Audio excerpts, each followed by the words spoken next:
retired from the job but not from the struggle.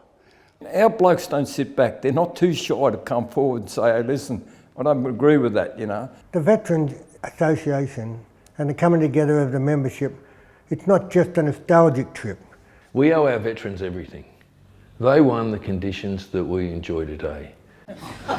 Typical timekeeper. We're unionists. We come from a strong background. We're fighters, and that's what it's about. We've got a lot of wonderful experiences that we can share and we still enjoy, and we've made some lifelong friendships through work and through the union. Through the union's ability to draw people together, give them a common purpose. But the reality is, once you retire, really the struggle continues and you should be active. The wharfies and the seafarers, the stewards, there's 5 groups in the retired sections, and they all come together. They all express their fears about the cost of living. So we're very political. We're not just social, we're very political.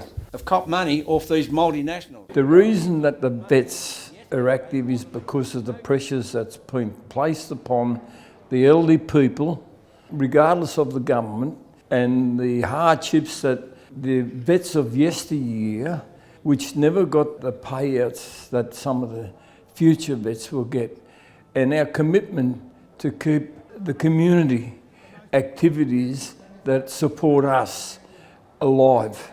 I'm talking about within the social security systems. Congratulated on his wonderful job. Pensions is a big issue. Public housing, a massive issue. Rents are massive issues, because those veterans in our area, they never had homes, a lot of them. Couldn't afford them.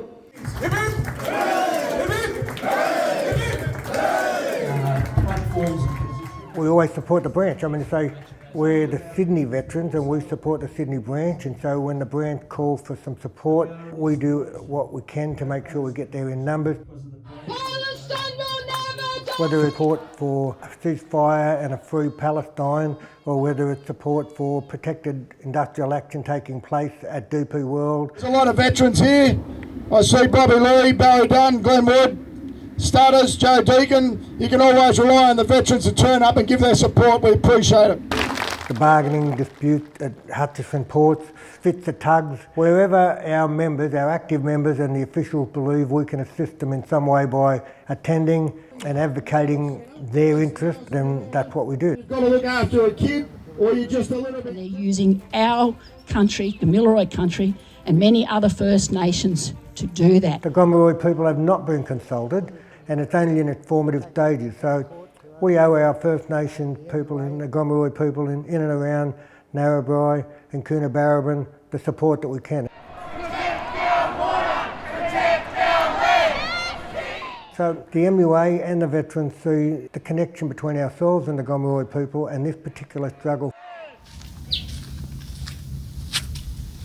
Yeah, here it is. Here it is. It is a fitting memorial in the right place for all of the seamen, sailors, that is the Merchant Navy, that were killed in vessels that were sunk by the Japanese submarines. 1 in 8 was killed. The people who went out that heads, every time they went out that heads, they knew there was a chance they're not going to come back. You've got to have a big heart to do that. And they did. The seamen here in Australia did that. And they was never ever published during the war for fear that it would cause a panic.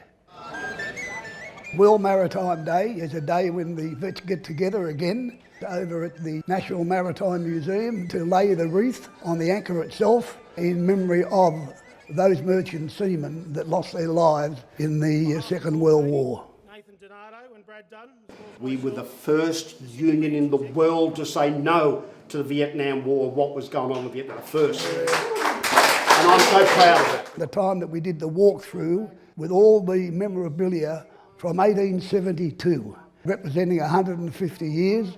Different veterans took the opportunity to be able to speak about the history that memorabilia reflected. 1951, Johnny King. 50 years ago... The mural, 1988, we donated that to the National Maritime Museum, and it's wonderful that they're up.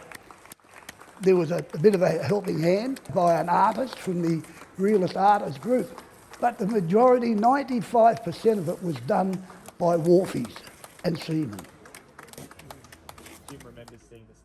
And also, Clem Millwall, safety posters, oddly enough, he designed them on behalf of the employers to warn wharfies, anybody coming onto the wharf, that it's a dangerous place and anything can happen. Things can fall down, and I've seen it happen. It deals with the question of safety, you know.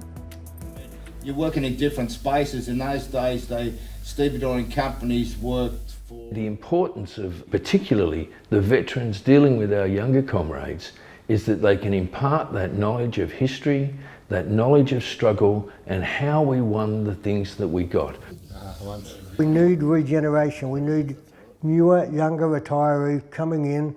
It's worth the effort to be involved, and it gives you a sense of satisfaction to know that you're giving something back. We never give anybody up to anybody else. That's what we do, and that's what we're proud of, and that's Beltane, and that's... They've got great authority in the workplace. That embrace the spirit of times past and still loyal, and making sure that when we retire, going forward, that we'll continue to support the next generation of leadership and rank and file campaigning. That's the MUA. What a wonderful place to be.